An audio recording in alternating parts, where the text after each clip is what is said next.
இப்போ நீங்கள் நினைக்கிற அந்த ஹார்ன் வந்து வேறு எதுவுமே கிடையாது. அது வேறு யாரும் இல்லை, நான் தான். Jailer unlocked super star Rajinikanth അഭിനയിച്ച മെഗാ ബ്ലോക്ക് ബസ്റ്റർ ചലച്ചിത്രം ജയിലറിന് പിന്നിലെ കഥ സബ്ടൈറ്റിലിനോടൊപ്പം നിങ്ങളുടെ സൺ നെക്സ്റ്റിൽ മാത്രം കണ്ടാസ്വദിക്കാം.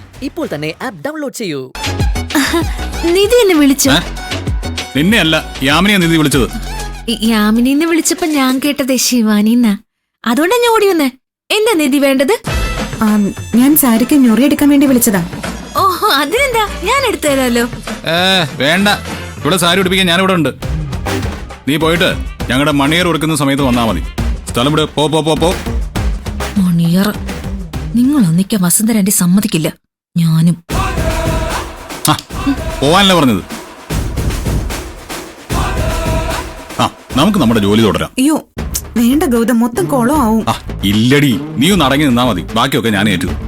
അയ്യേ ഈ മനുഷ്യൻ.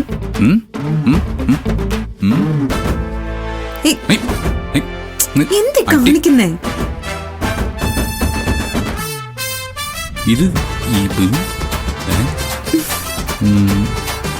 നിധി, ഇത് മൊത്തത്തിലൊന്ന് അഴിച്ചു കൊടുക്കുന്നതായിരിക്കും നല്ലത്. ഉടുപ്പീര് തുടങ്ങിയപ്പോ തന്നെ എനിക്കത് മനസ്സിലായി. എഴുന്നേറ്റ് സ്ഥലം വിട്, ഞാൻ തന്നെ എടുത്തോളാം. അല്ല, ഞാൻ എഴുന്നേക്കാൻ ശരിയാക്കാം. എന്നാ പിന്നെ ഞാനിവിടെ ഈ കട്ടിലോ സെറ്റിയിലോ ഇരുന്നോളാം. വേണ്ട മോനെ, മുറിക്ക് പുറത്ത് നിന്നാ മതി. അല്ലെന്നേ, നീ ഉടുക്കുന്നത് കണ്ടുപിടിച്ചാലേ പിന്നെ എനിക്ക് ഞൊറി എടുക്കാൻ എളുപ്പമുണ്ടല്ലോ. ഞാനേ ഈ ജന്മത്ത് ഗൗതമിനെ കൊണ്ട് ഈ പണി ചെയ്യിക്കില്ല. പോയേ പോയേ പോയേ പോയേ പോയേ.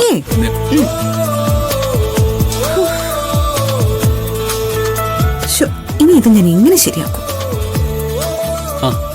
ഏട്ടൻ നാളെ ഓഫീസിൽ വരുമെന്ന് പറയാൻ പറ്റില്ല. ഇന്ന് വീട്ടില് ചില ചടങ്ങുകളൊക്കെ നടക്കുന്നുണ്ട്. അതിന്റെ ക്ഷീണം കൊണ്ട് നാളെ ചിലപ്പോൾ ഓഫീസിൽ വന്നില്ലെന്നിരിക്കും. വേണ്ട, ഏട്ടനെ വിളിക്കൊന്നും വേണ്ട. എന്തെങ്കിലും ആവശ്യമുണ്ടെങ്കിൽ ഏട്ടന് മെസ്സേജ് ഇട്ടാൽ മതി. ഗൗതം നിധിയെ സാരി ഉടുപ്പിച്ചതുപോലെ ഇവനെ കൊണ്ട് ഞാനും ഞൊറിയടിപ്പിച്ചാലോ?